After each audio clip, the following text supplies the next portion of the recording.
मित्रांनो, आज आपण पाहणार आहोत सन मराठीवरील इन्स्पेक्टर मंजू मालिकेत मंजूची भूमिका साकारणारी अभिनेत्री मोनिका राठी बद्दल। तिचा जन्म 16 एप्रिल 1992 रोजी पुण्यात झाला असून सध्या ती 33 वर्षांची आहे। मोनिका साध्या कुटुंबातून आली आहे। तिचं शिक्षण मेळेगावच्या RBH कन्या विद्यालय आणि ज्युनियर कॉलेजमध्ये झाले। तिच्या आयुष्यातील संघर्ष कॉलेज पासूनच सुरू झाले। सुरुवातीला ती डब स्मॅश आणि छोटे व्हिडिओ बनवायची, त्यातूनच तिला अभिनयाची प्रेरणा मिळाली। नंतर तिने ऑडिशन्स दिले आणि 2022 मध्ये आलेल्या वास्तू रहस्य मालिकेतून तिची टेलिव्हिजन इंडस्ट्रीमध्ये अधिकृत एंट्री झाली। या मालिकेनंतर तिच्या आयुष्यात मोठा टर्निंग पॉइंट आला। कॉन्स्टेबल मंजू या मालिकेनं दमदार अभिनय, साधं पात्र आणि प्रेक्षकांची जोडलेली नाळ यामुळे हे पात्र घराघरात पोहोचलं। मालिकेचं नाव बदलून इन्स्पेक्टर मंजू झाल्यावर तिची भूमिका आणखी प्रभावी बनली। मोनिका राठी पर एपिसोड 15 ते 20 हजार इतकं मानधन घेते।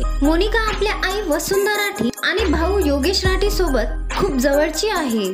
तिचा जोडीदार प्रताप जोशी हा DOP म्हणून काम करतो। अभिनयाबरोबरच ट्रॅव्हलिंग, पेंटिंग आणि कुत्र्यांची विशेष आवड आहे। साध्या घरातून सुरुवात करून मराठी वाहिनीवरील मुख्य ओळख बनणं ही मोनिकाची मेहनत, परसिस्टन्स आणि जिद्द दाखवते। म्हणूनच इन्स्पेक्टर मंजू हे पात्र फक्त मनोरंजन नाही, तर अनेक तरुण मुलींसाठी प्रेरणा आहे।